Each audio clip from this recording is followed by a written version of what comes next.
I guess, what was the emphasis of the defensive adjustments in the second half?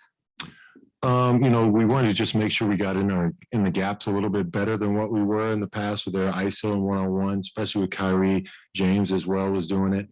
And then, towards the end of the game, just tried to send some double teams at him, getting them off the ball. And then even at the end, LaMarcus Aldridge, we was just trying to make sure we kept a bigger body on him to make him take some shots over the top. I mean, with all that being said, like I said, I think in the second half, we did a much better job. We had 3 shot clock violations against him as well. In times we really needed to lock up, we did. But the big thing is we have to start with that mentality. We have to have an end of game mentality. This team, we've seen time and time again that we fight when it comes into the games, but we have to fight when it starts the game as well. We can't wait till people are punching the hell out of us to start punching back.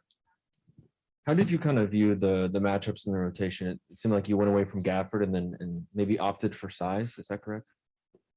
Instead of the point guards? You asked 2 different questions, I believe. Am I mistaken in that? Yeah, I guess generally more open-ended. Just how did you kind of view the matchups in the rotations? I think that I going into the game, I assumed that Denny would be a very good matchup against James Harden, which he showed to be. So, and then I was hoping to get DB going with some shots as well. So, and I just thought our size would be better against them, and more because the way they drive, the way they penetrate, both James Harden and Kyrie, they do get to the paint well. And when they get there, to have a little bit more length over that they have to finish over the top of.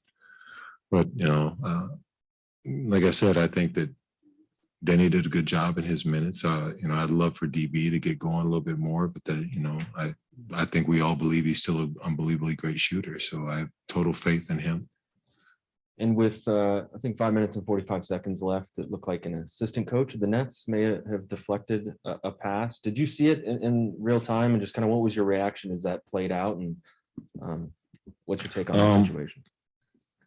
Let's see. You asked me if he may have touched it.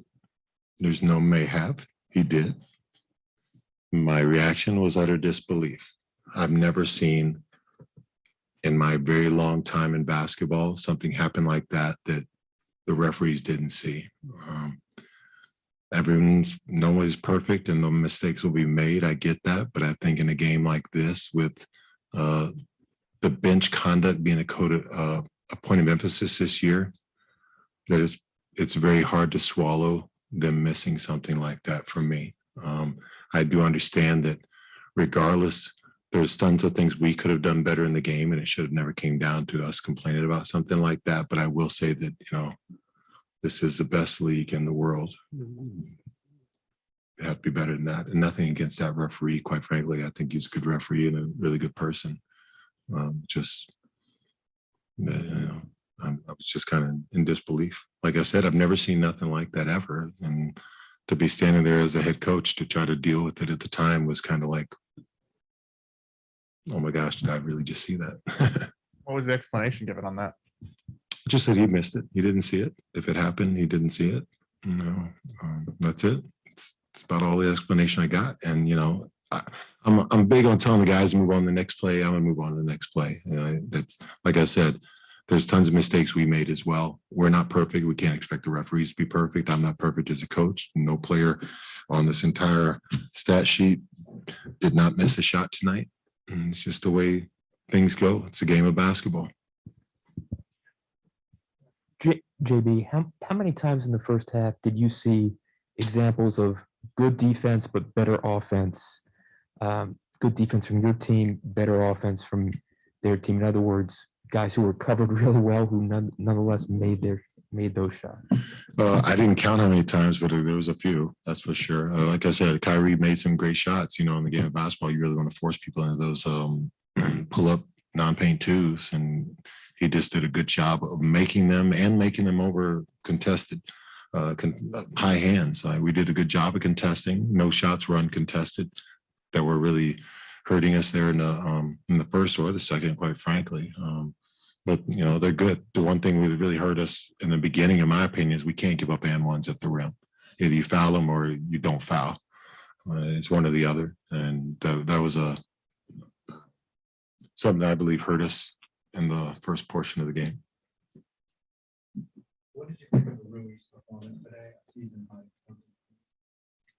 I think he's constantly taking steps ahead. He's still getting into the flow. I still believe that I think we all know he can still play better. And the more comfortable he is out there and more in the rhythm, and also, just learning our offense, learning the movements, learning spacing, those type of things, he's going to continue to thrive and improve. So, I was pleased with his performance.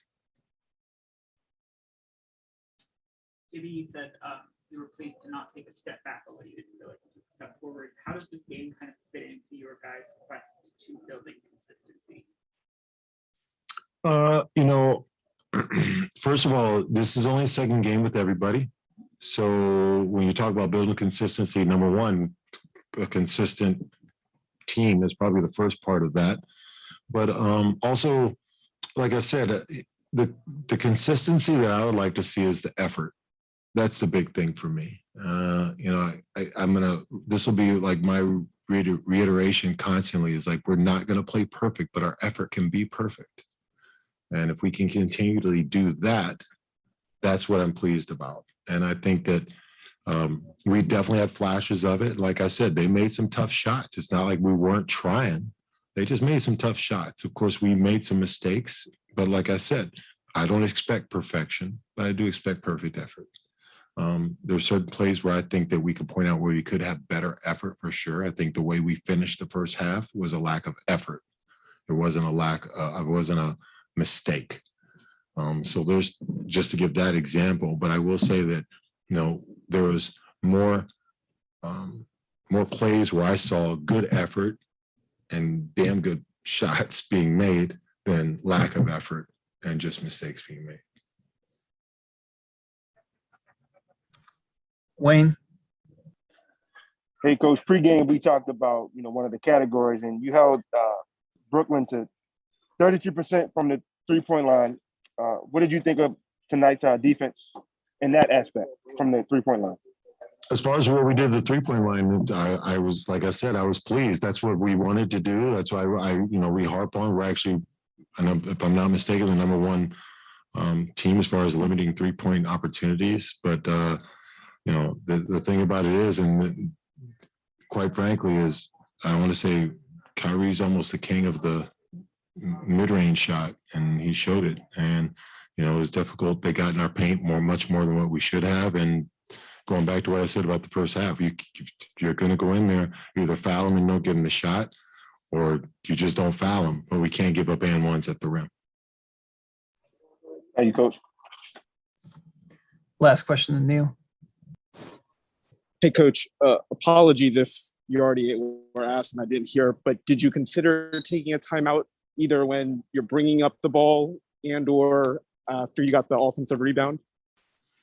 Did I consider it? Yes. And I guess just the thought process. If your question is, did I consider it and why did you not call it? That might be the more accurate question. I considered it for sure, but I felt like we had such momentum when we got the rebound going the other way and we had them scrambling. So I felt once we got going down there that we had an opportunity to get a good shot. And then when we did get the rebound, honestly, reviewing the video even myself, because I wanted to make sure I wasn't inaccurate with it, Montrez called a timeout when he got the rebound as he tossed it back to Spence. And they didn't give it to us. So when I saw him call the timeout, I thought either he was going to get it or it's going to be too late if I tried to get it. So, but it's the nature of the game. I felt that we had a good momentum and rhythm going down to the other end. We got a big stop. I would have loved for us to get the initial defensive rebound and not give them a second opportunity. But, we had some good thrusts getting up the court. And I just thought it was advantageous of us to continue with that momentum. Thanks, Coach. Yep. All right, JB, that's it. Appreciate you. Thank you, guys. God bless. Feel a lot of things or answer a lot of questions. What did this game do to answer any of those questions? How did it fit into your guys' search for consistency, do you think?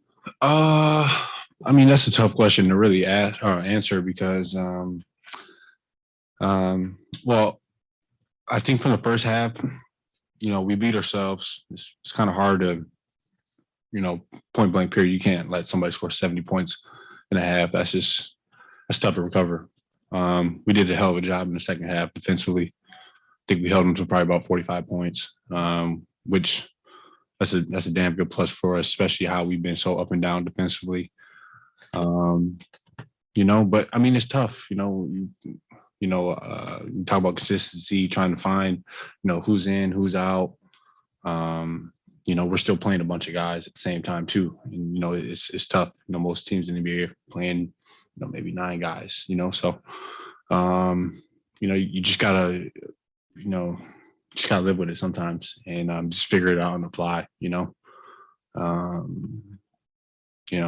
it's life in the NBA. So. Because of that second half and just the crazy way it finished and like the coach deflecting everything, is this one of the ones you can live with? Say it one more time. I'm sorry. Just because of the crazy ending, the fact that you guys were right there and you had the play where the assistant coach is deflecting the ball and everything like that, is this one of the ones you can live with? I mean, that was also horseshit too. Coaches should not be able to stand up. I mean, I get it if it's under 2 minutes. I mean, everybody in the league stands up, but I feel like it was like 3:50 on the clock. You're standing up. You got Steve Nash blocking the ref's view. You can't see shit. I mean, I don't know what else to say, but it's very unfortunate, but you just gotta live with it. We had an opportunity at the end. I missed a shot. Live and die with it. Shit happens.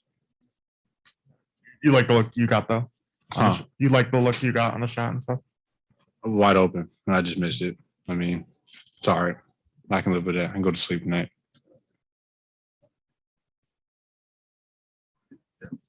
Kyle, how did that turnover on the deflection change the moment or alter the momentum of the game? Well, I mean, I got to do a better job with my frustrations. Came back down. I just fouled Patty Mills because I wanted to yell at the ref. I mean, that's uncalled for. And then we had a foul the next possession, and they go to the free throw line. So I take that one on the belt. But like I said, it's just an unfortunate situation. There's a couple guys out there that horse shit all night, so I live with it. Coach Blair said he'd never seen anything like that. Have you in your career? Was that a first? I mean, AAU basketball, that's what it looked like. So, I mean, just gotta live with it, Mm-hmm. And you obviously had a great view of it. I'm not sure everyone on the team saw it. What was kind of like the moments after that? I know you said you fouled Patty, but do you have run to the coaching staff and kind of tell them what you saw?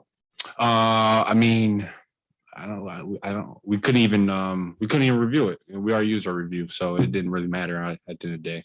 I mean, the most you can do is yell at the ref, but he could just say he didn't see it and it'd be all right. So sorry.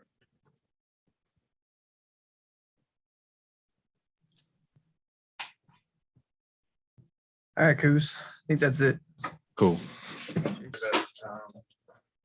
guys are now that you were whole again, you kind of had to find yourself. How does a game like this go help that process? First praise my Lord and Savior Jesus Christ. I feel like I don't think we took a step back from last game.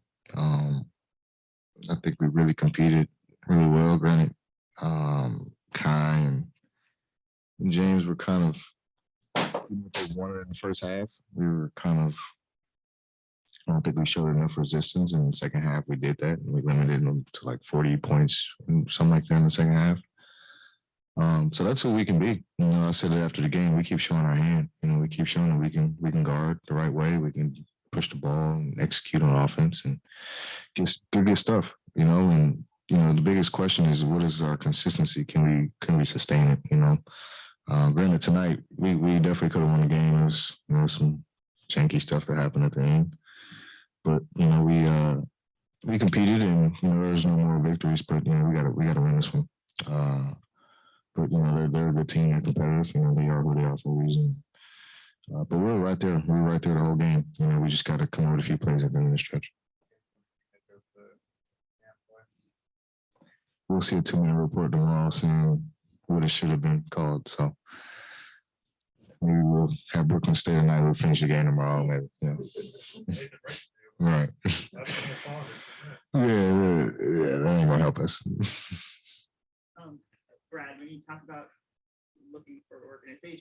off the rotations and everything like that. You've also got a trade deadline coming up in about a month. How long does this team have to wait until it figures that stuff out when there could be more changes coming or not? Yeah, I mean, what you just said, we got to the 10th. So kind of like what I've been saying all year. You can wait, but you eventually run out of games, and we're at the deadline now, and everybody, you either make a move or you roll with you have. And we definitely, it's tough because we have a lot of guys we're playing, we're switching up our lineups, and we all know in one way or another, we know what that kind of looks like it means for a lot of teams. And I'll probably talk to Shep and see what's cooking. I don't know, but we go out and compete no matter who we have on the floor. But like you said, I think it's imperative to note that it is a few weeks away. So if we do make a move, we gotta get on the ball, get that guy in, get whoever it is in, and get acclimated and get guys going. But it's tough. It's always one of the toughest parts of the year. Team wise, individual wise. You see the rumors every day. So it's tough. But you stay professional and you continue to come to work every day and control what you can control. We talked to Kuz, and he was right in front of the deflection by the coach.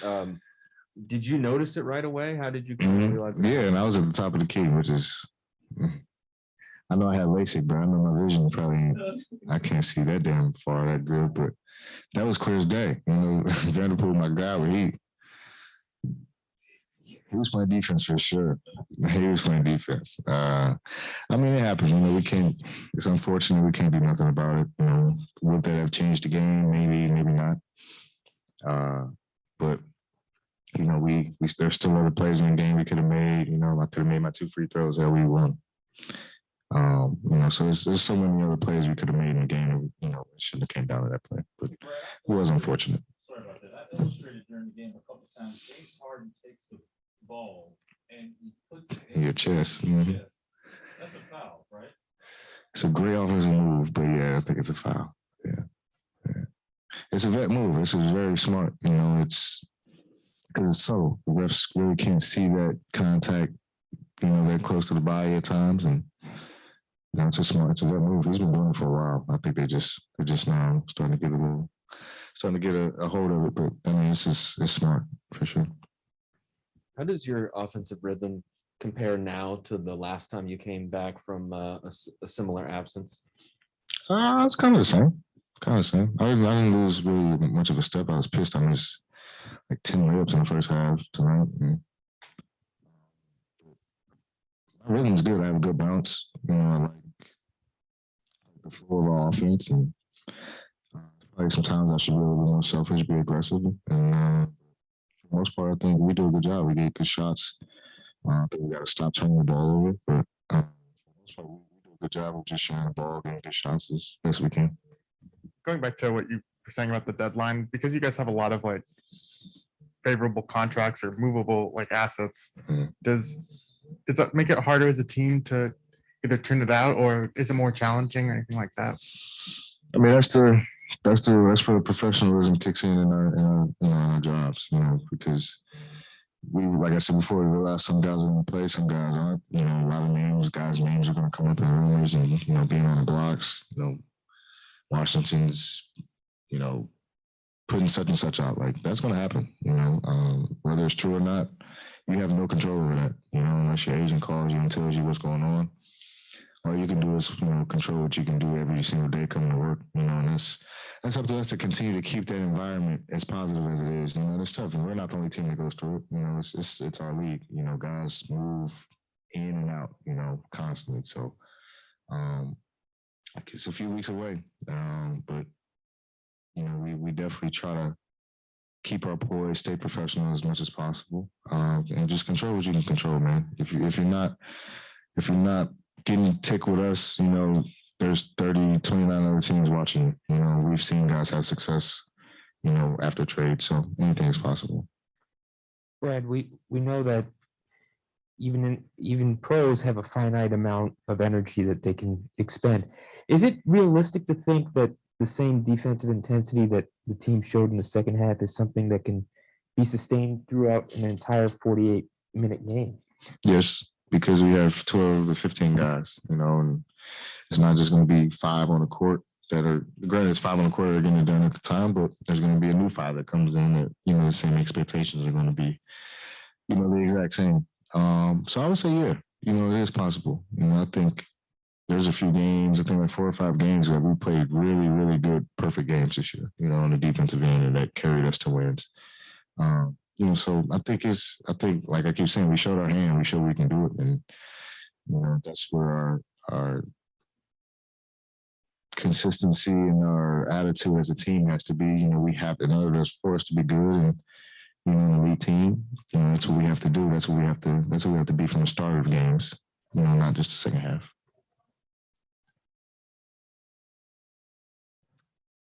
Neil. Hey, Brad. First off, just how was your conditioning for yourself today, second game back? I was okay. Maybe a little bit winded in the third one. I was kind of going a little bit, but I was fine. I was the usual. I was good. And, like you said, you held them to, I think, like 45 points in the second half. Kind of coach was telling us that, you can't always be perfect, but I can expect perfect effort. Yeah. Was that kind of the message at halftime to try and get it turned around? Mm-hmm. Yeah, it was a great message by Coach JB. He says, you guys aren't going to be perfect. We're not going to be perfect as a staff, but I expect your effort to be perfect every single time. Take one possession as its own possession. Don't worry about the one before. Don't worry about the one that's coming after this. Don't worry about the last shot. Don't worry about the refs. Worry about this possession, getting a stop, executing on offense. And I think we did that in the second half. And I think that definitely the message was relayed for sure. Thanks, Brad. Last question to Wayne. What's good, Brad? You finished with 9 assists tonight. With adding the facilitation to your game, do you feel like teams are defending you differently now? In some ways, I think a lot of teams are still more or less making me pass. They're making me get off the ball.